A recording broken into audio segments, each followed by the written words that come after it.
Good morning to all of you. Today I am going to discussion history of India. मैं Dusad Kundan GS GK studies YouTube channel में आप लोग सभी को हार्दिक अभिनंदन करता हूं। आई होप कि आप well and fit and fine होंगे, ज़बरदस्त होंगे, लाजवाब होंगे, बेहतरीन होंगे। तो आज मैं आपके साथ डिस्कस करने वाला हूं भारत का इतिहास। भारत को इतिहास की क्लासिफिकेशन मैं आपके साथ डिस्कस करने वाला हूँ। तो ध्यान से सुनेंगे। भारत का इतिहास की क्लासिफिकेशन। सबसे पहले इतिहास है क्या? पुराने चीज़, जैसे पुराने टाइम में जो चीज़ घटनाएं हुई, जो चीज़ें अच्छा हुआ उनसे हमें सीख कर आगे बढ़ना, और जो चीज़ बुरा हुआ वर्तमान स्थिति में, मतलब पूर्व बीते हुए समय वर्तमान परिप्रेक्ष्य में सारे के सारे अध्ययन करना ही क्या कहलाता है? इतिहास कहलाता है। इतिहास का अगर जनक या पिता, हिस्ट्री ऑफ फादर पूछ ले तो क्या बोलेंगे? हेरोडोटस। क्या बोलेंगे? हेरोडोटस। हेरोडोटस। हेरोडोटस। तो इसकी क्लासिफिकेशन हम लोग हिस्ट्री को हम लोग तीन क्लासिफाइड वे में पढ़ते हैं। पहला, काल के बेसिस पे हम लोग हिस्ट्री को तीन पार्ट्स में बांटा गया है। मतलब काल यानी समय के बेसिस पे तीन ऐतिहासिक काल बांटा गया। जैसे प्रागैतिहासिक काल को ही हम लोग पाषाण काल के नाम से जानते हैं। प्रागैतिहासिक प्रागैतिहासिक काल को ही हम लोग पाषाण काल बोलते हैं। क्या बोलते हैं? पाषाण काल। आधे आधे ऐतिहासिक काल। आधे ऐतिहासिक काल। आधे ऐतिहासिक काल। और एक होता है, आपको मैं बता दूं, एक होता है आपका, क्या होता है? एक होता है आपका ऐतिहासिक। क्या होता है? ऐतिहासिक काल। ऐतिहासिक काल। तो मैं आपके साथ डिस्कस करने वाला हूँ, ये चीज़ें आपने समझ लिया। इसके तीन काल होते हैं। पहला प्रागैतिहासिक काल है, जिसको हम लोग पाषाण काल के नाम से जानते हैं। और आदि आदि ऐतिहासिक काल, और तीसरा क्या है? ऐतिहासिक काल। ये तीन हिस्ट्री की काल के बेसिस पे हम लोग तीन पार्ट्स में डिवाइड किया गया है। तो पहला हम लोग पढ़ने वाले हैं प्रागैतिहासिक काल, या जिसको पाषाण काल बोलते हैं। वहाँ पे ना तो कोई रिटन वे था और ना ही किसी के पास नॉलेज था, ना तो कुछ लिखा हुआ था, और ना ही वहाँ के उस काल के व्यक्तियों के पास ना तो पढ़ने का ज्ञान था, और ना ही कोई रिटन सोर्स, ना तो रिटन सोर्स थी और ना ही कोई के पास ज्ञान था। तो इसको फर्दर इसको तीन पार्ट्स में क्लासिफाई किया। प्रागैतिहासिक पाषाण काल को फर्दर तीन पार्ट्स में डिवाइड किया गया। वो कौन कौन है? तो पूरा पाषाण काल, मध्य पाषाण काल और नव पाषाण काल। आपको समझ में आ रहा होगा, इसमें भी क्लासिफाई किया गया।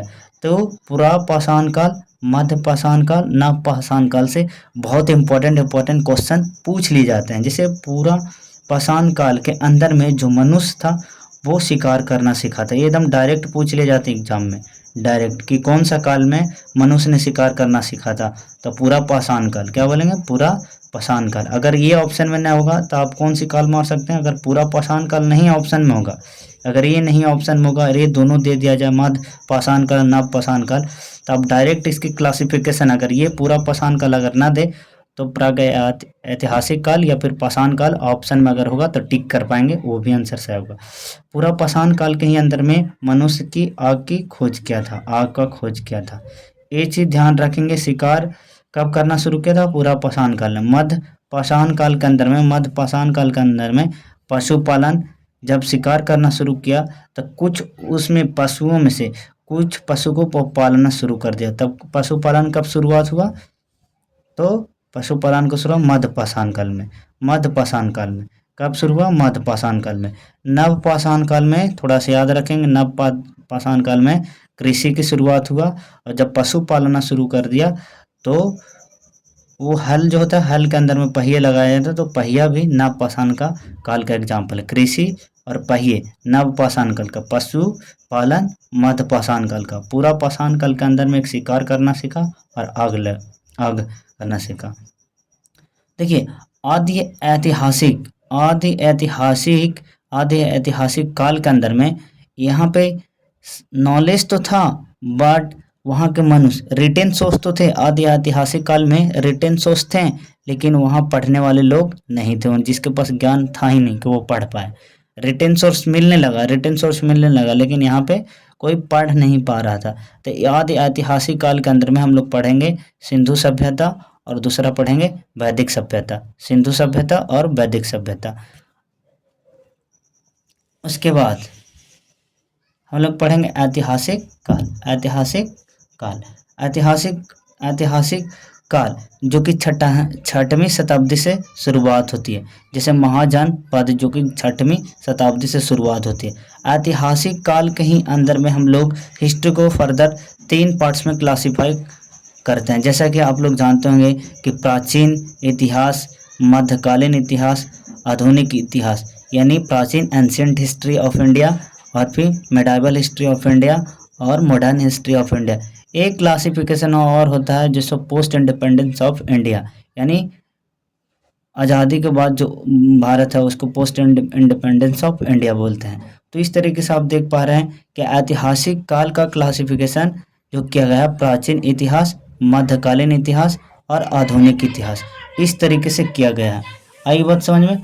अब यहाँ से कुछ इम्पोर्टेंट क्वेश्चन के बारे में मैं डिस्कस करूँगा कि जो कि और इम्पोर्टेंट होने वाला है, तो गौर से देखेंगे वीडियो में बने रहेंगे गौर से।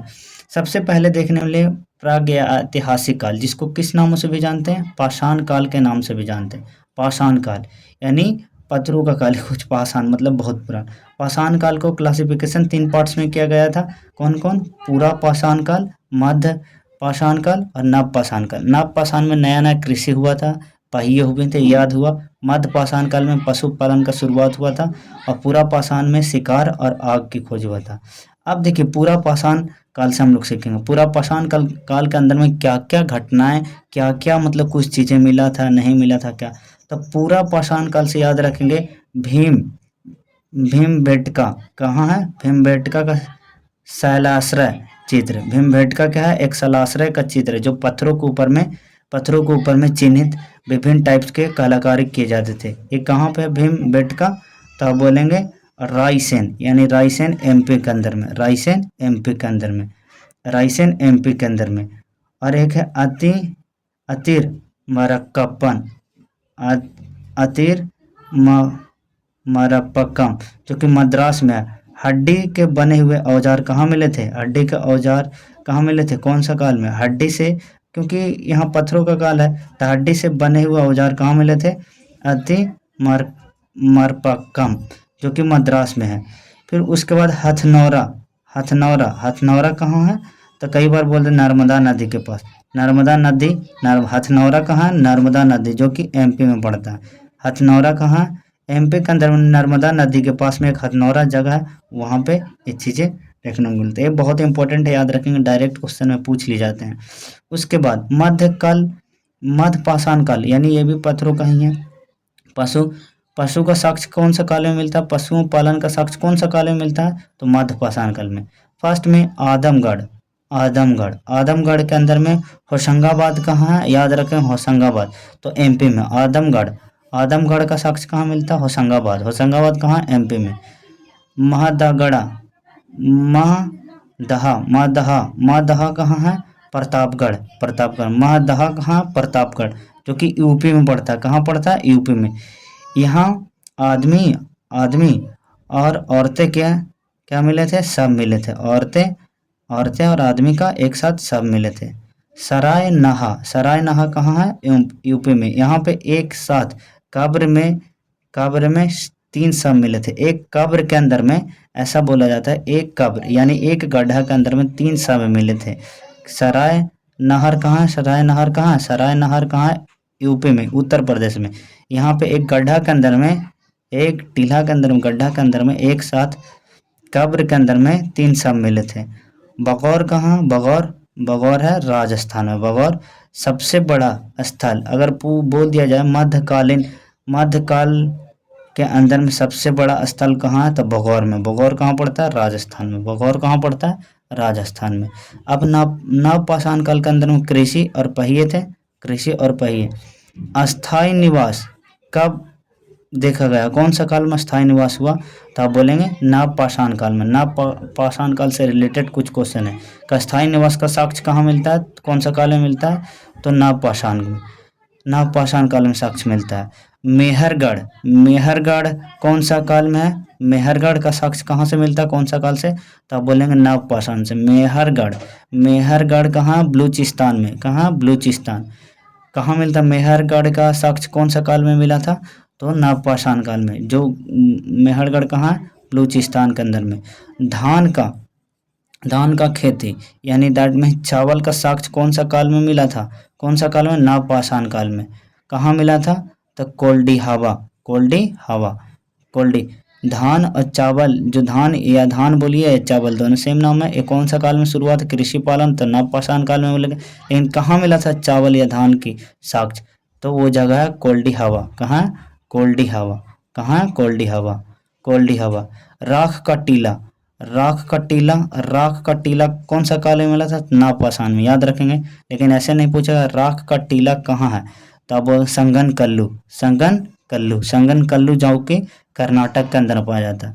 राख का टीला कौन सा काल से रिलेटेड है, नवपाषाण काल। एक क्वेश्चन बोला जा सकता है राख का टीला कहाँ है, स्टेट का नाम दे देगा, वो भी हो सकता था। स्टेट कर्नाटक के अंदर में, कौन सा स्थान, संगन कल्लू। बुरझोम यहाँ पर एक गड्ढा मिला था। बुरझोम के अंदर में नवपाषाण काल के अंदर में एक गड्ढा मिला था। बुरझोम कहाँ स्थित है, ये पूछेगा। बुरझोम कहाँ स्थित है, तो कश्मीर में। कहाँ स्थित है, कश्मीर में। या फिर पूछेगा गड्ढा कौन सा काल का अति साक्ष्य है, तब बोलेंगे नवपाषाण काल के अंदर में, नवपाषाण काल। फिर बोलेगा बुरझोम कहाँ है, तो जम्मू कश्मीर के अंदर में। ऐसे इस तरीके से मैं आपको अब आगे नेक्स्ट वीडियो के अंदर में हम आपके साथ जो डिस्कस करेंगे, पूरी फुल्ली एक्सप्लेनेशन जो करेंगे, वो मैं आपको बता दूं। जो फुल्ली एक्सप्लेनेशन करने वाला हूँ, ऐतिहासिक काल का जो क्लासिफिकेशन है, ये 3 पार्ट्स में किया गया है। फर्स्ट पार्ट प्राचीन इतिहास का काल, दूसरा है मध्यकालीन इतिहास का काल, थर्ड है आधुनिक इतिहास। ऐसा बोला जाता है कि प्राचीन इतिहास जो काल है, जीरो, जब मानव सभ्यता का शुरुआत हुआ था, 0 से लेके 712 एडी तक। एडी मतलब एनोडोमनी। 0 मतलब 0 से लेके 712 एडी तक, यानी जो अभी काल चल रहा है एडी तक, ये प्राचीन इतिहास माना जाता है।